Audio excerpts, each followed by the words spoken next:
Hello, and happy Straturday, friends. Psyberry here with another Darkest Dungeon How to Use guide. Before I get started today, thank you for tuning in. Don't forget to subscribe, hit the like button, and share this guide with a friend. And if you could share this guide with a friend you think you'll enjoy it, that would be amazing. That would help a lot. We're hoping to get the subscriber goal of 1,000 subscribers here as soon as possible. Right now we're up over 370, and I'm super happy with that. But anyway, let's get down to business. Alright, today we're going to take a deep dive into how to play the Golem. The Golem was released March 8th of 2021, and it was last updated April 11th of 2021. Let's go over the credits real quick here. Ooh-Ah did the coding, sound effects, and writing. Uncanny Gemstar did the ability icon art. 3 did the comic art. S-Purple did the original art. Muscarine did the original animations. Anonymous Koala did the original concepting. And Claire DeLune did the commissioning for the original art and animations. Now let's take a look at this class's base stats. We're going to start with the HP. The HP is a 37 at opening resolve, and it moves all the way up to a 65 at final resolve. This is very high. This is a little higher than the leper at basically every level. It goes up by the same increment of HP at those levels. So it's very, very balanced for leper-style tanking. So you're going to find it's going to take a decent chunk of damage to get this guy's HP down. The dodge starts at a 0 and moves to a 20 at max resolve. This is below average. This is the same as the leper and the vestal. You can already see that there are some lines here drawing between how the leper plays and how this golem plays, but the moveset is what's going to differentiate them down the line. Prada's a 0, as you'd expect, but he's got some ways to get it to himself through his moveset, and it also is a high recommendation from me, at least, if you want a trinket to such a thing. Prot is a very beneficial thing for this golem to have. Speed is a 2, and then it moves to a 3 at third resolve, and then a 4 at max resolve. This is a below average speed stat, but this is also a tie with the leper, as we've seen with the last couple of stats on this side here. The accuracy mod is a +0, not a pro or a con, just the standard. The crit starts at a 3 and moves to a 7% at max resolve. This is what I consider to be average crit. This is higher than the leper has, and it is the same growth as a Crusader as far as crit is concerned. The damage is going to start at 6 to 11 at the first resolve and move all the way to 11 to 20 at final resolve. This is the same damage growth as the Abomination, so it's a little below where a leper would have, but it is more than your standard Crusader or Hellion will be able to put out in a turn. So I find these base stats are very balanced. You definitely got somebody who's going to be kind of the slow, tanky sort that is going to punish an enemy when their turn comes up. So as we dive into their combat skills here, the first we're going to look at is Bisect.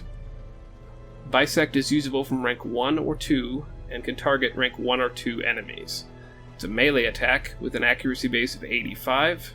It does full damage and has a crit modifier of +2%. This move has a knockback of 100% base for one knockback 1 rank. This is the normal growth of a move skill. So you're going to find if you even buff, I believe the golem is a her. If you buff her move skills just a little bit, you're going to find a lot of consistency with this knockback actually moving the target around. And as an additional benefit here, on monster kill, it will heal the golem for 10% of her max health.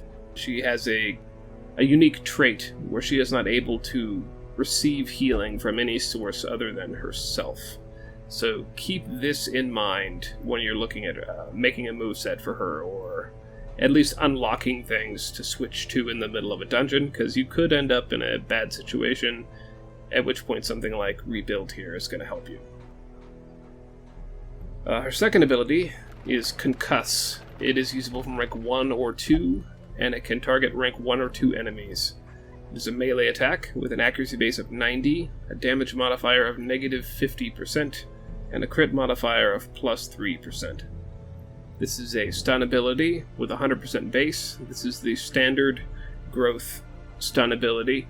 You're going to find this does a good chunk of damage compared to other stun skills in the game, especially ones that are fully kitted out to stun with max percentage. So if you buff this and or buff knockback, you're going to find a lot of consistency between the two. Her third ability is Rebuild. It is usable from rank 1, 2, or 3, and it targets herself. It's going to heal 8 HP at opening resolve, and it is going to stress heal herself for 4 stress damage, and it will cure Blight and Bleed, and buff herself for prot, 10% prot at opening level. So this is both a good buffing skill. It is definitely going to save your bacon if you are blighted or bleeding. It's gonna be a good stress management skill for her. She is able to be stress healed from other sources, so you don't really need to be concerned about that foremost. But the primary use of this move, in my mind, is to heal herself. So if she's got HP gone and is blighted or bleeding, this is always a good move in that situation. The fourth ability is Protect the Flank. It is usable for rank 1 or 2, and it's going to target both rank 3 and 4 allies. You're going to guard them, and you are going to clear mark on yourself. You cannot reapply guard on guarded targets, so you won't be able to reapply guard on those back targets. And you are going to buff yourself for plus 10% healing skills, and you are going to receive 4% less crits. So this is a good way to kind of force the enemy to not be able to target your back ranks, because you are going to be guarding them. So any of those attacks are going to instead go to the Golem. This isn't a bad ability if that is the way you want to play. I think I want to be a little more aggressive with my Golem, just to get people either dead or stunned. But this is not a bad way to go also. The fifth ability is Overcharge. It is usable from rank 1 or 2. This is a limited use ability. It's usable one time per battle. What is it going to do? It's going to self-buff her 25% damage, plus 5% crit, plus 30 speed, and a minus 15% healing skills. So this is just a way to turn her damage output into next tier damage. It's very similar to the Leper's self-damage buff move, Revenge.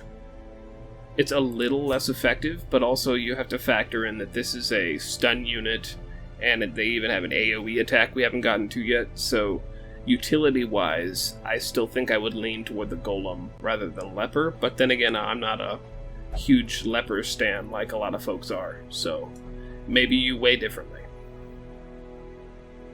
Her sixth ability is Incinerate, usable in rank 1, 2, or 3, and it may target ranks 2, 3, or 4 on the opposite side. It's a ranged attack, with an accuracy base of 90, a damage modifier of negative 15%, and a crit mod of plus 3%. On a monster kill, it will heal 10% max health. This is going to debuff the target for minus 30% healing received with 100% base, and it will debuff yourself for minus 15% healing skills as well. So this is not a bad ranged move. This is not a bad option if you just want to hit those back ranks. You just want something to be able to give a little more reach to the Golem. This is going to do some decent damage in that situation. And just like with Bisect, if you get a kill with it, it's going to heal you. So this is not a bad coverage move. And her final move here is Obliterate. It is usable once per battle as well. It is usable from rank 1 or 2, and it targets every rank on the opposing side. This is a ranged attack with an accuracy base of 100, a damage modifier of negative 25%, and a crit mod of negative 11%. This is going to cause the Golem and the rest of your party to lose some of their HP. It's going to cause 30% of the health damage to the Golem, and every ally is going to suffer 10% health damage as well. This will do less damage as far as damage output on round 1 of combat. So if you plan to use this, it's way more beneficial to at least let round 1 go by first. So I'm probably going to at least try this when I show the combat section later, just to get it out of the way, see if I can get some good kills on round 2 with it. But this is a kind of fun AoE, should do a ton of damage. So you'll notice here that she does not have the camping skills that are normal, the Wound Care, Pep Talk, and Encourage. The Golem only has the 4 custom camping skills to choose from, similar to a Flagellant. The Golem's first camping skill is Repair. It's a time cost 3 ability that targets herself. It will increase her healing skills by 20% for the next 4 battles, and it will increase her prot by 10% for the next 4 battles. So this is not a bad way to kind of mitigate how much damage the Golem is going to take in the future battles. Like if you're the kind of person who wants to either camp early and buff people for the duration of the adventure, or if you want to camp in the middle and kind of get through that other half of a dungeon, this is not a bad option. Her second camping skill is a Longing. It is a time cost 1 ability that is going to heal her stress for 20. This is just a very efficient self-stress heal in replace of things like Encourage. But it's just going to be the Golem's way of just kind of getting through a dungeon as unscathed as possible. The third ability here is Meld. It is a time cost 2 camping skill, and it will target herself again, and it's going to add 7% crit for the next 4 battles. This will turn your just average crit Golem into a crit machine for the rest of the... well, for most of the dungeon. We'll just go for the next 4 battles. So if you're the kind who likes to buff or camp in the middle of your adventure and get those buffs and kind of help you get through the last leg at least, this is a good option, especially if you're going to be using an aggressive playstyle.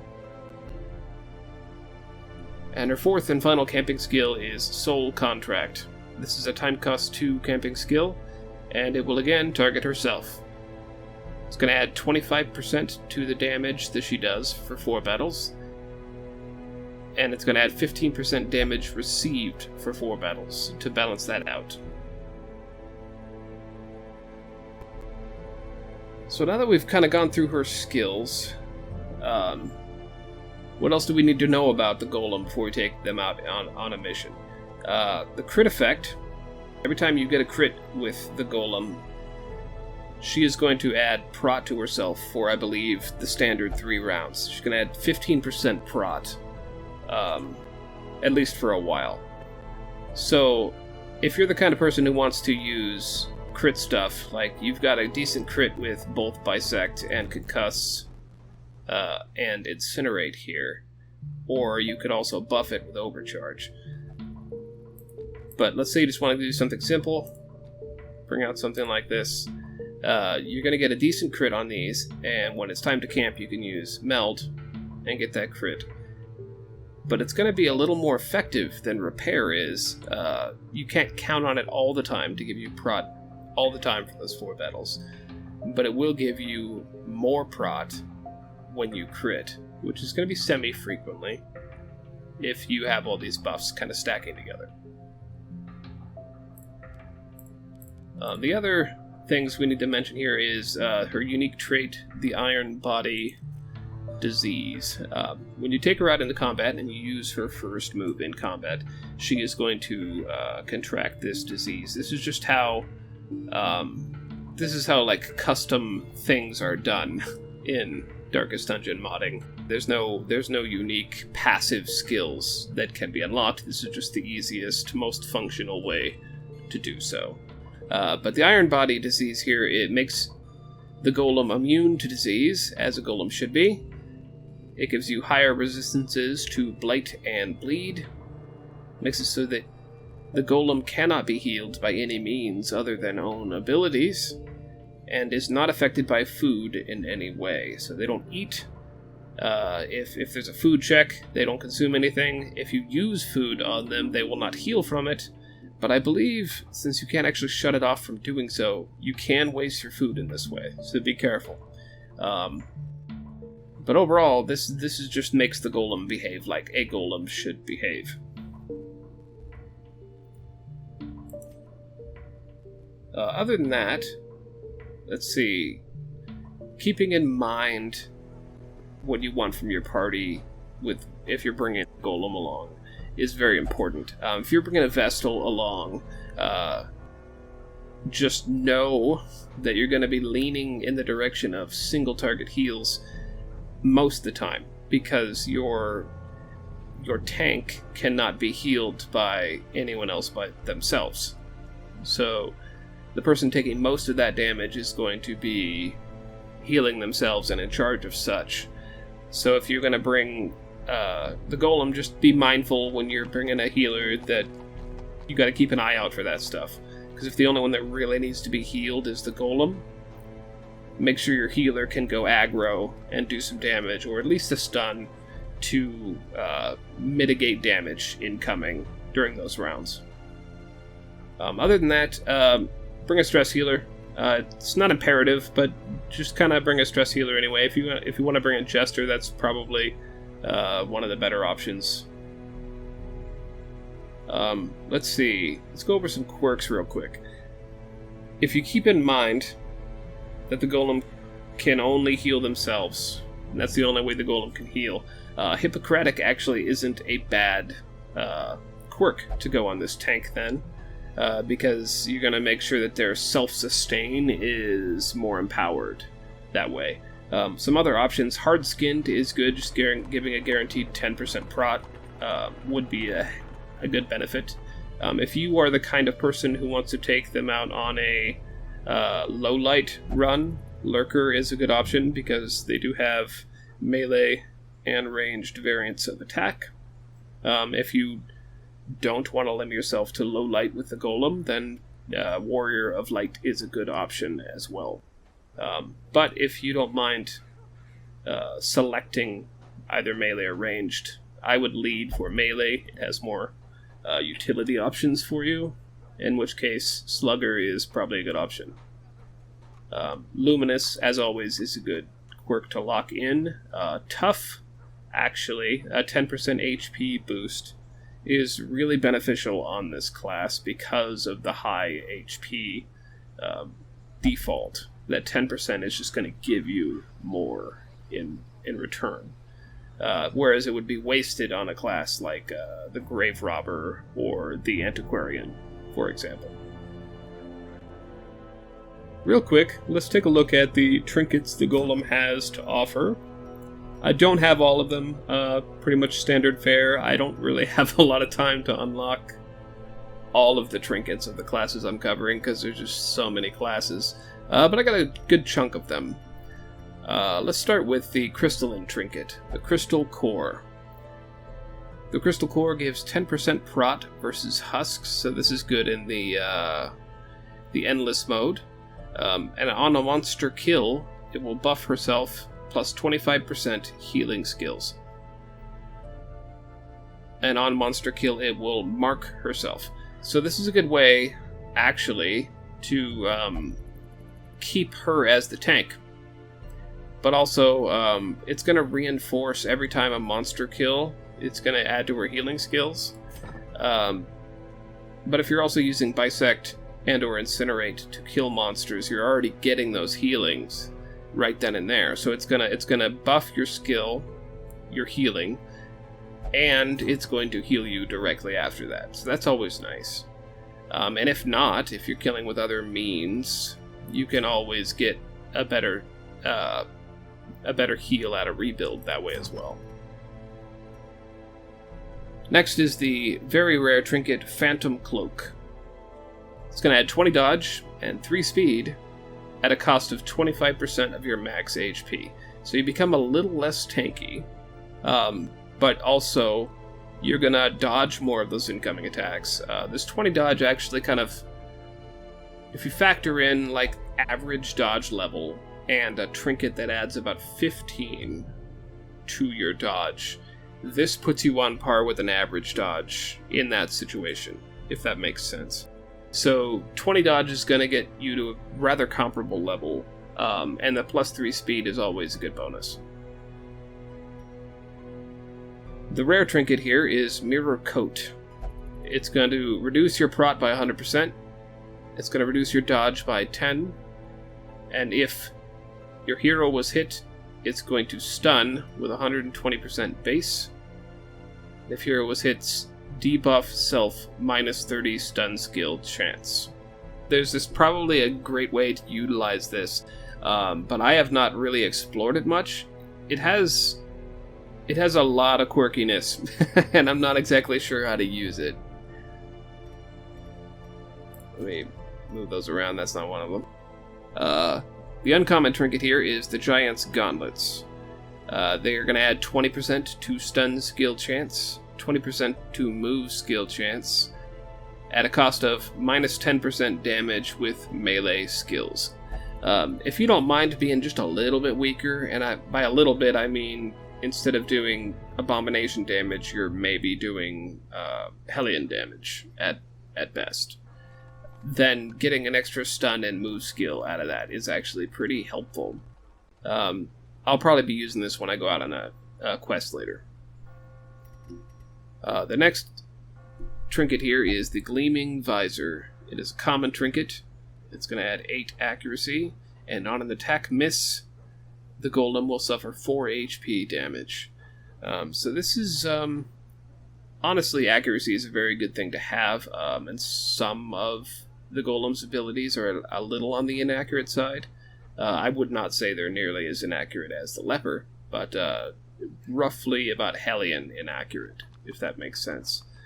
So this is going to be helpful. I'm not sure I like suffering HP damage on a miss, but this is just a common trinket, so getting 8 accuracy out of that is not bad at all. The other common trinket here is the Survival Boots. These are going to add 10% to the golem's healing skills, and you're going to take minus 10% stress heals received. So it's going to be harder to heal stress off of you, but you're also going to be able to heal yourself a little more effectively. This is probably pretty useful early game, but if you have better trinkets, I would use those. So, out of those, I'm using 2 of them that I have already went over. When I go out into a quest here, I think I need a level 3 quest, right? Yeah. We'll go with that one. Now, normally, I would not advise you to line up your golem in anywhere but rank 1 or 2, but my rank 2 party member in this case is actually going to move back with a high speed priority. So by the time the golem's turn comes around, she's going to be in the front ranks anyway. Even the fiercest beast will lay down when it is not eaten. Steal their food. Hey, we got 2 fights this way. Let's go over here. Alright. Alright, big guy. Let's take these folks on.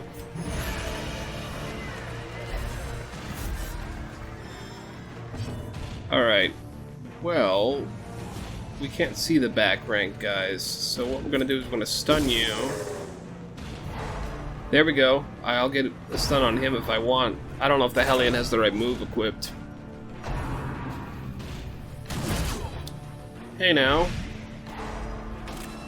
Ah, yes. I do have it, but we're not going to use it.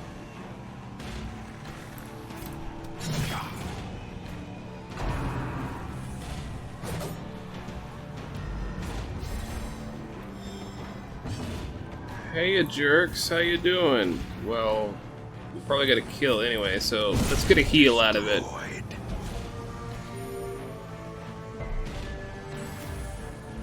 Resisted? Wait a minute. Oh, no, we already had Iron Body. Okay. Wasn't thinking. Well, I'm gonna stun you. Tossing out all the stuns round 1, because I'm planning to try and get, using that meteor move on the first fight. I don't really need a lot of heals. A momentary abatement.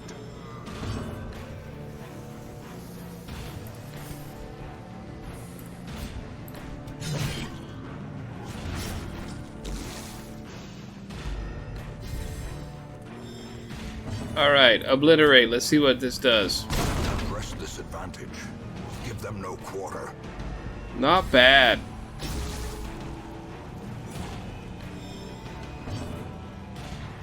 Well, this one's dead. Okay. Let's see if... I haven't been paying attention if this regen has actually been healing him at all, because I know that direct healing won't. Curious now.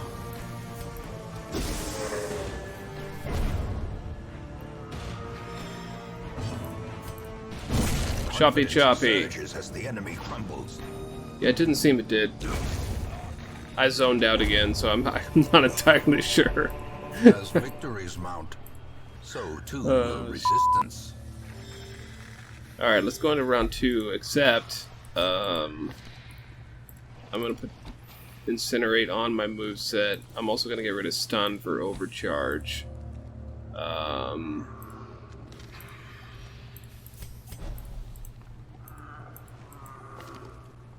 We're gonna remove that. There we go. Sorry, just trying to give more turn options to the Golem here in round 2.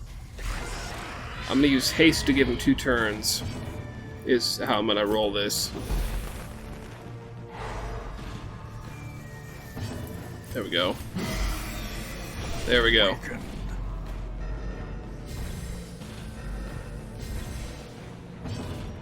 Alright.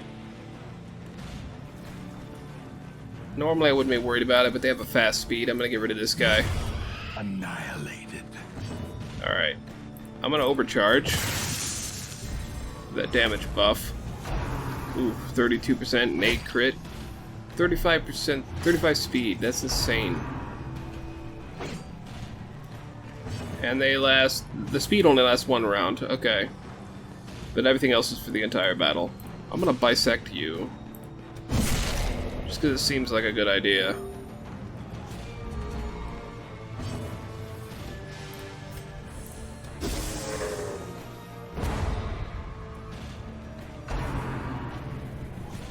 Hey, now. Wasn't very nice. Let's,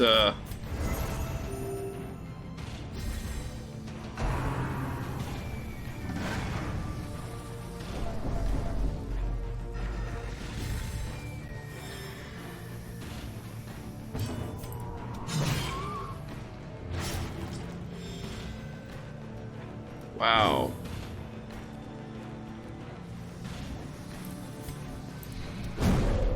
Nothing. Son of a bitch.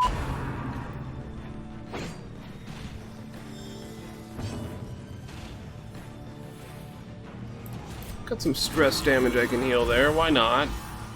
Let's do that real quick. Hey, jerk. That's a lot of stress and they're sending our way. Not sure I like that.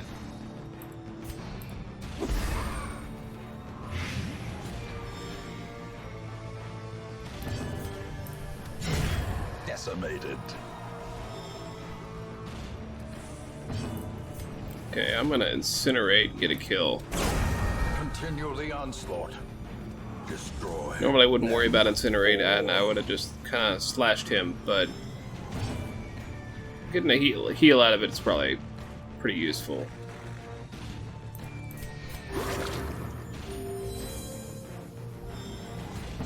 Alright, let's give him 2 turns to end this combat. I'm gonna self-heal and then I'm gonna hopefully bisect him. Unless I don't have the self-heal on my moveset. I think I do, though. Yeah, I do.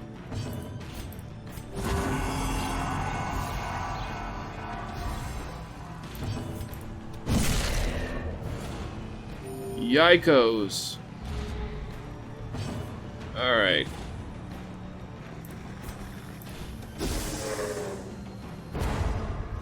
I should probably change my Plague Doctor's moveset to speed things up a bit.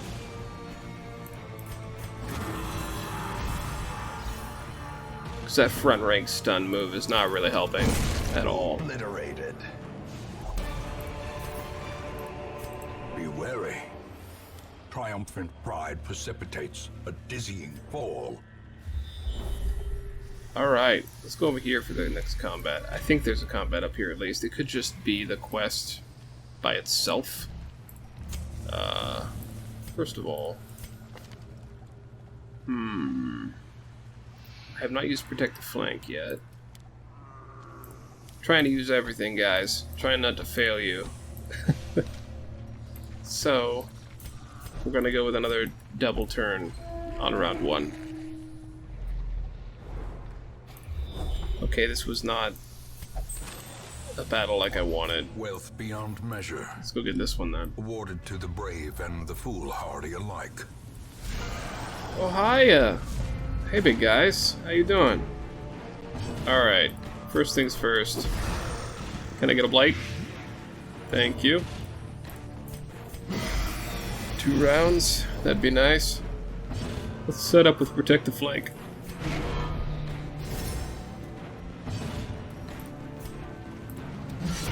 Well struck.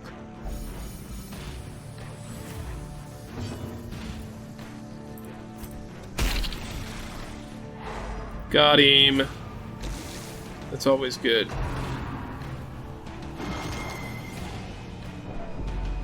Don't hurt my tank. Leave him alone.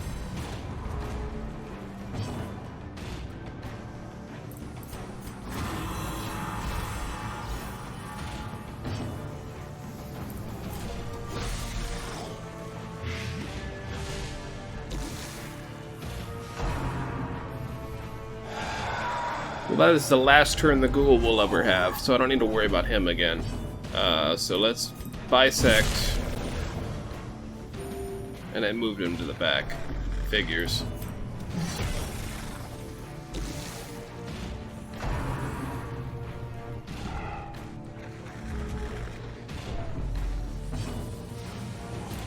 My cooldown is done with haste, but I'm gonna stress heal instead.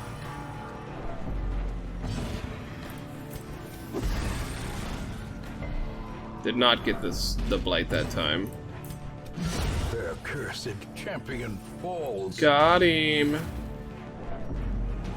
Alright, bisect. Give me that heal. Delicious. The turning point. Delicious. Alright. Well, that concludes the battle summary for today. I highly suggest you check out the Golem. It's a lot of fun. And you can do a lot of interesting tank / DPS and even some stun from this class. So check it out. Give it a whirl. We're gonna have another Let's Play coming up on Wednesday and another guide this coming Saturday. The guide, I probably won't have to think very long about who it's gonna be about. So stay tuned on Saturday for that. But anyway, thanks for watching. Stay frosty.